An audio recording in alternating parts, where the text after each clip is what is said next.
이제 그리고 그 밑에 네 번째 나와 있는 얘기를 볼게요. 4번 보시면요.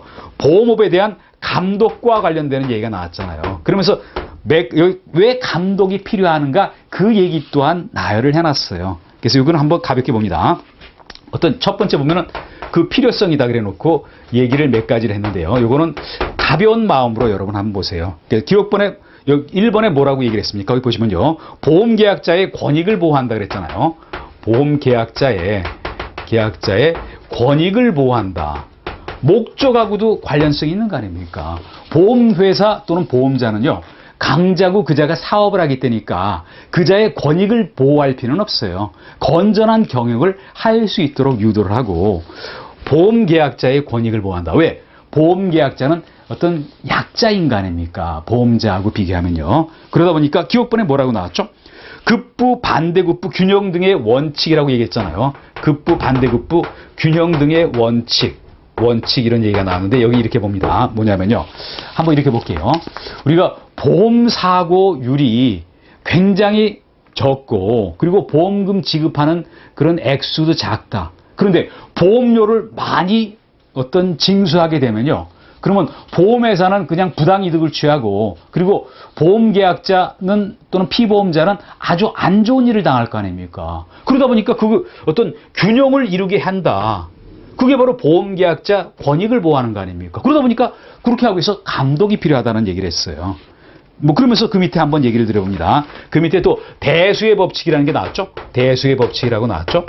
대수의 법칙. 이걸 영문으로 얘기했을 때는 Law of Large Numbers라고 얘기했는데, 근데 이 의미도 제가 한번 얘기를 드려볼게요. 뭐냐면요. 한번 이렇게 봅니다. 보험료율을 결정하는 거 굉장히 중요한 거 아닙니까? 사고율 같은 거 결정하는 거는요. 그거 사고율에다가 적정한 이유를 따져가지고 보험사고 지급 액수, 그리고 적정한 이유를 따져가지고 보험료를 산출하게 돼 있는데요. 근데 그 얘기를 들면요. 요율을 결정할 때 많은 경우수, 많은 통계 자료를 가지고 결정하는 게 합리적일 거 아닙니까? 그래야 된다는 게 바로 대수의 법칙. 그러다 보니까 뭐라고 했습니까? 라지 넘버스라고 얘기를 했잖아요. 또 제가 이거를 운동시합에 제가 한번 비교해서 한번 예를 들어볼게요. 저는 프로야구를 좋아하는데요. 그 프로야구는 기록의 경기라고 하는 거 아닙니까? 타자, 투수 기록이 있는데, 그런데 단기간의 기록은 신빙성이 떨어지잖아요. 장기간의 기록을 갖고 해야지 올바른 신빙성 있는 그런 기록이 될 거 아닙니까? 그거와 비슷한 게 바로 여기 나와 있는 대수의 법칙이다. 그리고 니은번을 봅니다. 니은번 보시면 뭐라고 얘기했죠? 부합계약의 합리성 추구라고 얘기를 했는데 이건 한번 봅니다. 보험계약을 부합계약이라 그래요. 왜? 어떤 게 부합계약이냐면요. 일반적인 계약은 어떻습니까? 계약 당사자가 계약서의 내용을 다 같이 검토해서 계약을 체결하는 게 맞잖아요. 그렇지만 보험계약은 안 그렇다는 거 아닙니까? 보험사업자가 계약서를 다 만들어 놓는 거예요. 약관을 만들어 놓고, 그거를 여기 보험계약자가 자기 자신의 의견을 반영시키고 그러지는 못한 상태에서 거기 계약을 할 것이냐 말 것이냐 이것만 결정할 수가 있는 거 아닙니까? 그러다 보니까 그런 부합계약의 합리성을 추구하기 위해서 감독이 필요하다. 그 계약 약관 잘못 만들었는지 거기에 대해서 관여를 해야 될 거 아닙니까? 또 지급 능력 확보라고도 얘기를 했죠. 보험료만 계속 받고 사고 발생했을 때 보험금 지급 못하면은 누가 책임질 겁니까? 그러다 보니까 그런 일 발생 안 하도록 자산의 건전성 등 확보하기 위해서 감독이 필요하다라고 보도록 합니다. 이런 얘기였고요. 그리고 보험업의 건전성을 유지하기 위해서 감독이 필요하다. 왜? 건전하게 경영을 하나하나 감시를 하기 때문에, 또 국민 경제 기능을 확보를 한다. 그래서 국민 생활의 안정성을 도모하고, 왜 안정성을 도모합니까?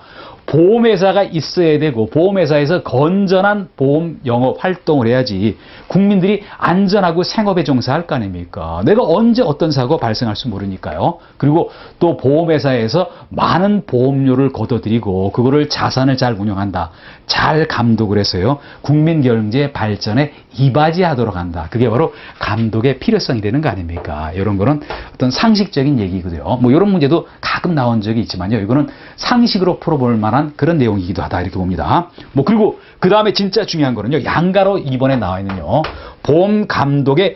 보험업의 감독 방식하고 나가지고 요 방식의 종류 세 가지가 있었다는 거 아닙니까? 각각 요 세 가지를 구분할 수 있냐 없냐 그런 내용이 중요해요. 그래서 여기 봅니다. 첫 번째 뭐랬죠? 국민 생활의 안정을 도모한다라고 얘기했잖아요.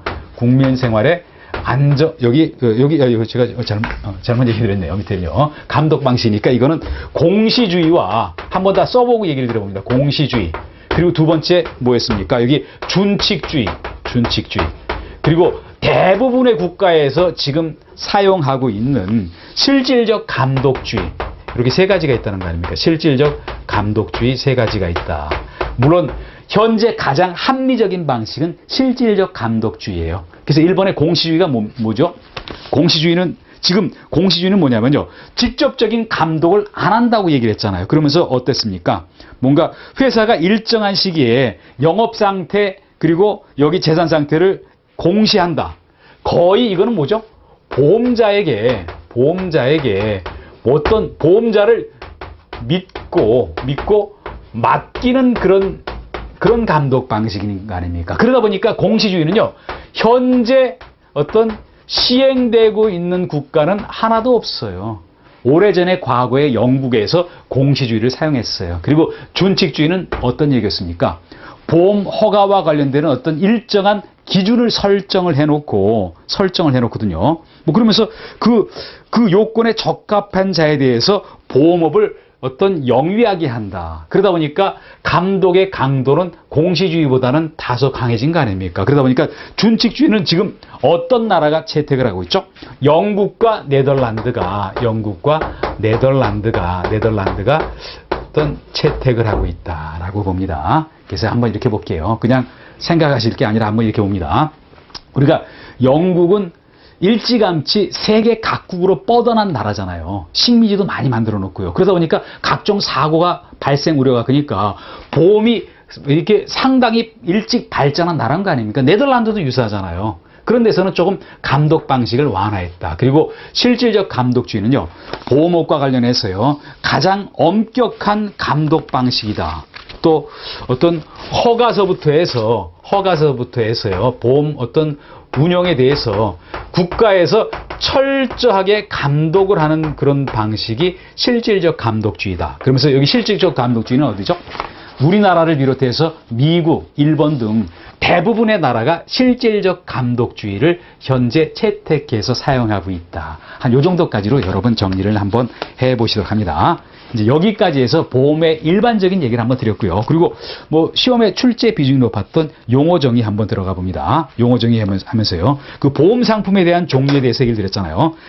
보험 상품의 종류가 생명보험 상품도 있고 손해보험 상품도 있고 그리고 제3보험 상품 세 가지가 있다라고 여러분 보도록 합니다. 세 가지가 있잖아요. 물론 보험이라는 것은 앞서도 얘기드렸지만요. 우연한 어떤 각종 사고에 대비해서 보험회사와 그리고 보험계약자가 계약을 체결해서요.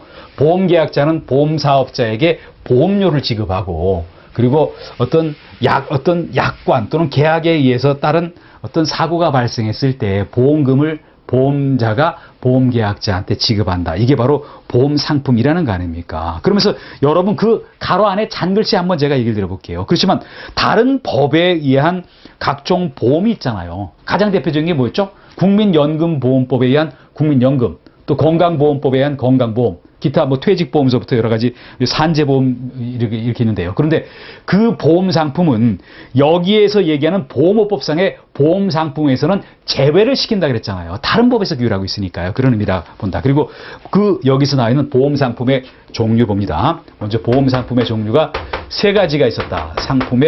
상품의 종류면서요. 그 세 가지가 어땠습니까? 생명보험 상품이라는 게 있었죠.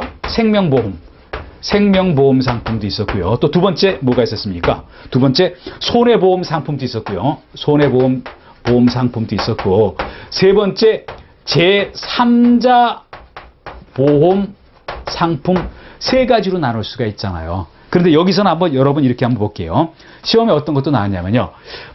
어떤 일정한 보험 상품이 어느 보험에 해당되는가 요거를 물어보는 내용도 있었어요. 근데 한번 여기 봅니다.